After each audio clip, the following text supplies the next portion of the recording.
அனைவருக்கும் வணக்கம். 3 years LLB honours and affiliated கோர்ஸுக்கு அப்ளிகேஷன் ஓப்பன் ஆகிடுச்சு. எல்லாருக்குமே தெரிஞ்சிருக்கும். இதில் சிலர் நிறைய விதமான டவுட்டை கேட்டுட்ருக்கீங்க. ஃபஸ்ட்டு ஒன் டவுட்டு, முக்கியமான டவுட் என்ன அப்படின்னு சொல்லிட்டு கேட்டிங்கன்னா, ப்ரோ எனக்கு இன்னும் ரிசல்ட்ஸ் வரல, எப்படி அப்ளை பண்ணுறது அப்படின்ற ஒரு டவுட்டு. செகண்ட் ஒன் என்ன அப்படின்னு சொல்லிட்டு பார்த்தீங்கன்னா, ப்ரோ எனக்கு ரிசல்ட்ஸ்லாம் வந்துச்சு, consolidated mark sheet and provisional mark sheet வரல, ஸோ என்ன பண்ணுறது அப்படின்னு சொல்லிட்டு இந்த 2 வகையான டவுட் கேட்டிருக்கீங்க. தென் இன்னும் நிறைய டவுட் கேட்குறீங்க. நான் அதிகமாக நோட் பண்ணது இது மட்டும்தான். உங்களுக்கு வேறு ஏதாவது டவுட் இருந்தால் கீழே கமெண்ட் செக்ஷனில் சொல்லுங்கள். அது நெக்ஸ்ட் வீடியோவில் அதை நான் எக்ஸ்பிளைன் பண்ணுறேன். ஸோ இப்போ நம்ம இந்த 2 டவுட் பார்த்துலாம். ஃபஸ்ட்டு ரிசல்ட்ஸ் வரல ப்ரோ, எப்படி அப்ளை பண்ணுறது? அப்ளிகேஷன் 24 அப்போ க்ளோஸ் ஆகும் அப்படின்னு சொல்லியிருந்தாலும் இன்னும் நிறைய யூனிவர்சிட்டியில் ரிசல்ட்ஸ் வராதால் இந்த அப்ளிகேஷன் டேட்டை எக்ஸ்டெண்ட் பண்ணுறதுக்கு வாய்ப்பு இருக்குது. ஒரு வேளை 24 அப்போ க்ளோஸ் பண்ணாமல் இந்த மந்த் எண்டு இல்லை நெக்ஸ்ட் மந்த் 10th, அதாவது August 10 அது வெளியும் எக்ஸ்டெண்ட் பண்ணுறதுக்கான வாய்ப்புகள் இருக்குது. ஸோ யாருமே பயப்பட வேணாம். அதுக்கு முன்னாடி உங்களுக்கு ரிசல்ட்ஸ் வந்துடும். ஓகேங்களா?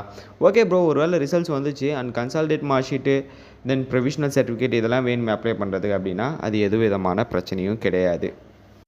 நீங்கள் அந்த காலமில் லீவ் லெட்டர் ஃபார்மேட்டில் ஒரு லெட்டர் எழுதி அப்லோட் பண்ணால் போதும். லெட்டர் எப்படி எழுதணும் அப்படின்னா, ஃப்ரம்ல உங்கள் அட்ரஸ் போட்டுக்க போகிறீங்க, 2ல் யூனிவர்சிட்டி அட்ரஸ் போட்டுக்க போகிறீங்க. யூனிவர்சிட்டி அட்ரஸ் வேணும் அப்படின்னா அந்த வெப்சைட்டில் மேலே போய்ட்டு பார்த்தீங்கனாலே அதில் போட்டிருக்கோம். அந்த யூனிவர்சிட்டி அட்ரஸ் போட்டுக்க போகிறீங்க.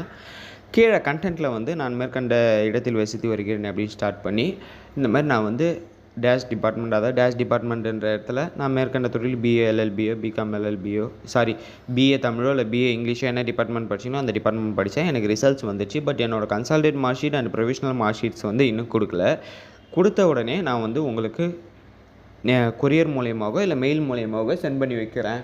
ஸோ தற்பொழுது இந்த விண்ணப்பத்தினை ஏற்றுக்கொள்ளும்படி பணியோடு கேட்டுக்கொள்கிறேன் அப்படின்னு சொல்லிட்டு கீழே நீங்கள் சிக்னேச்சர் போட்டு இதை ஸ்கேன் பண்ணி நீங்கள் அந்த 2 காலம்லேயும் உங்களுக்கு எந்த கன்சால்டேட் மார்க் ஷீட் கேட்டிருக்காங்களோ அந்த காலம்லேயும், அடுத்தது பார்த்திங்கன்னா உங்களோட அந்த ப்ரொவிஷனல் கேட்டிருக்காங்களா இந்த காலம்லேயும் நீங்கள் இந்த லெட்டர் அப்லோட் பண்ணாலே போதுமானது. இதே எடுத்துப்பாங்க.